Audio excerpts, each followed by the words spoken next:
안녕하세요, 초등부 친구들. 오늘도 전우사님이 책을 읽어주도록 하겠습니다. 오늘은 맥스 루케이도가 들려주는 25가지 성경 이야기 중에 7번째 이야기입니다.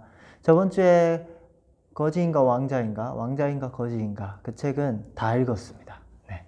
오늘은 다시 맥스 루케이도가 들려주는 25가지 성경 이야기로 돌아와서 7번째 이야기를 나누도록 하겠습니다. 챕터 7 여리고성 이야기. 하나님이 우리에게 유업을 주실 거예요. 말씀 읽겠습니다. 자녀이면 또한 상속자, 곧 하나님의 상속자요. 그리스도와 함께한 상속자니 우리가 그와 함께 영광을 받기 위하여 고난도 함께 받아야 할 것이니라. 로마서 8장 17절 말씀. 아멘. 상속자라는 단어를 들어보셨나요? 상속자는 유업을 받는 사람을 말해요. 사람들은 보통 부모님이나 다른 가족에게 유업을 받지요. 그럼 유업이 뭔가요? 하고 물으시겠지요. 네, 유업이란 상속자가 받게 될 무엇이랍니다. 사람들은 돈이나 집 혹은 금이나 보석 같은 것을 유업으로 받아요.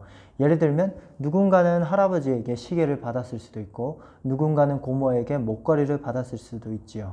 우리는 모두 상속자랍니다. 그런데 단순히 이 땅의 가족에게서 무엇을 받는 상속자가 아니에요. 우리는 하나님의 자녀가 될 때 하나님의 상속자가 되어요. 그런데 하늘 아버지는 우리에게 매우 놀라운 유업을 주신답니다. 가장 신나는 일은 그 모든 유업을 지금 당장 받을 수 있다는 사실이에요. 어떻게 그럴 수 있냐고요? 하나님을 굳게 믿고 의지하며 따라가면 돼요. 여호수아가 그랬던 것처럼 말이에요. 그럼 여호수아가 하나님의 유업을 어떻게 받았는지 살펴볼까요? 여호수아 1장 6장 이야기입니다. 이집트에서 400여년간 노예 생활을 한 이스라엘 백성은 드디어 자유를 얻었어요. 하나님이 모세를 세우셔서 그들을 구출하시고 그들에게 주실 약속의 땅 근처까지 인도하셨지요. 하나님이 약속하셨어요. 이 땅은 너희의 것이니 이 땅을 차지하라. 이스라엘 백성은 하나님의 약속을 신뢰하기만 하면 되었어요. 그러면 약속의 땅 하나님의 유업을 얻을 것이 어찌요? 그 땅은 기름지고 좋았으며 아주 멋진 것들로 가득했어요. 하지만 강한 성들이 버티고 있었고 거인처럼 크고 싸움에 능한 용사들이 많았어요. 이스라엘 백성은 하나님이 그들을 어떻게 구출하셨는지 까마득히 잊어버렸어요. 이집트를 뒤덮은 10가지 재앙과 눈앞에 홍해가 갈라진 일도 잊어버렸어요. 하늘에서 만나가 내린 일과 바위에서 생수가 솟은 일도 모두 잊었지요. 이스라엘 백성은 하나님을 바라보아야 했지만 거인을 바라보았어요. 그들은 하나님의 약속을 신뢰하지 않았어요. 그래서 하나님은 이스라엘 백성을 광야에서 40년간 떠돌게 하셨답니다. 그런 사이 모세가 죽고 여호수아가 이스라엘의 지도자가 되었어요. 이스라엘 백성의 유업은 아직도 그들을 기다리고 있었어요. 하나님이 여호수아에게 똑같은 약속을 주셨지요. 이 땅은 너희의 것이니 이 땅을 차지하거라. 여호수아는 그 땅을 바라보았어요. 강한 성들과 용맹한 용사들을 보았어요. 그리고 여호수아는 하나님을 바라보았어요. 여호수아는 하나님을 굳게 믿고 의지했어요. 모든 백성이 하나님을 신뢰했지요. 이스라엘 백성이 첫 번째로 맞닥뜨린 성은 여리고였어요. 여리고는 아주 높은 성벽에 둘러싸여 있어서 공격조차 할 수 없는 견고한 성이었어요. 그렇지만 하나님께는 계획이 있었답니다. 하나님이 명령하셨어요. 하루에 한 바퀴씩 6일 동안 성벽 주위를 행진하거라. 그러나 7일째는 성벽 주위를 7바퀴 돌거라. 그런 다음 제사장들은 나팔을 불고 백성들은 고함을 지르도록 해라. 무기도 없이 공격하지도 않고 행진만 하다 나팔을 불고 고함을 지르라고요? 하나님의 계획이 이해가 되시나요?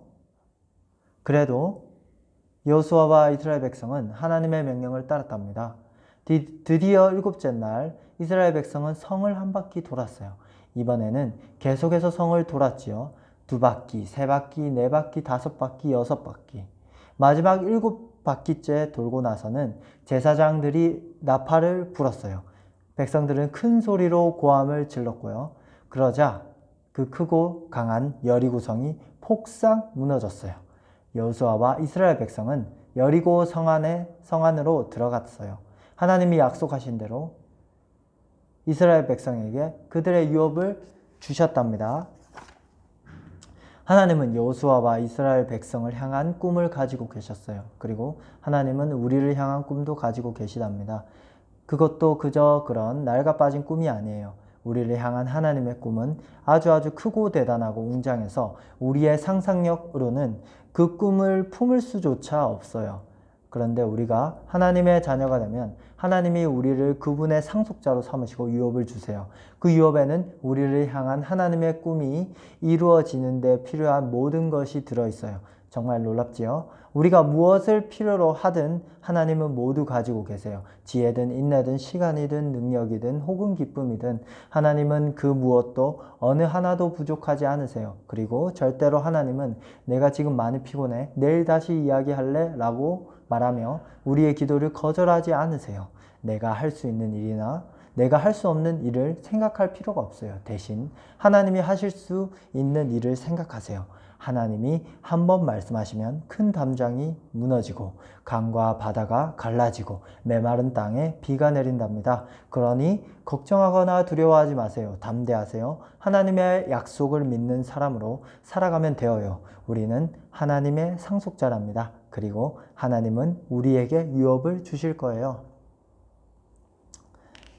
하나님께 약속해요.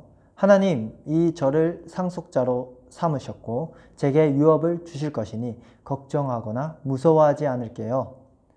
기도하겠습니다. 사랑하는 하나님, 제가 가지지 못한 것이나 가질 수 없는 것이 떠오를 때마다 제가 하나님의 자녀이며 상속자라는 사실을 깨닫게 해주세요. 예수님의 이름으로 기도합니다. 아멘. 말씀 읽어드리겠습니다. 아무도 보거나 듣거나 생각조차 못한 것을 하나님은 자기를 사랑하는 사람들을 위해 준비해 두셨다. 고린도전서 2장 9절 현대인의 성경입니다. 아멘.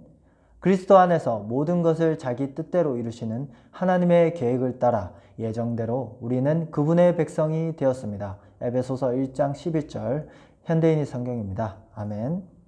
여러분의 마음의 눈을 밝히셔서 부르심을 받은 여러분의 희망이 무엇이며 성도들이 하늘나라에서 받게 될 영광스러운 축복이 얼마나 풍성한가를 알게 해주시고 에베소서 1장 18절에서 19절 말씀 현대인의 성경입니다. 아멘.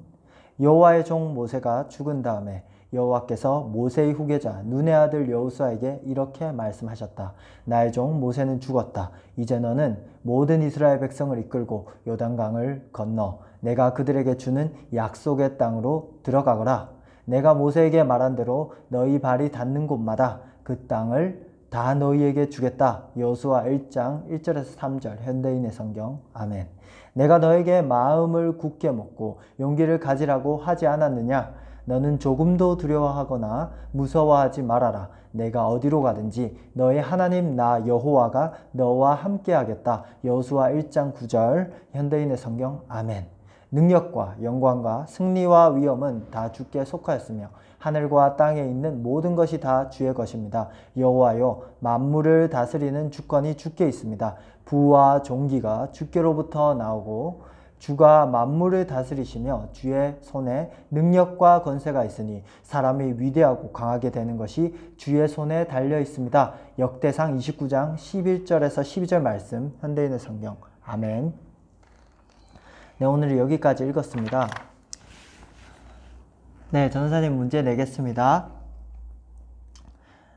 하나님께서 하나님의 유업을 주신다고 하셨어요. 약속에 뭐라고 하셨죠?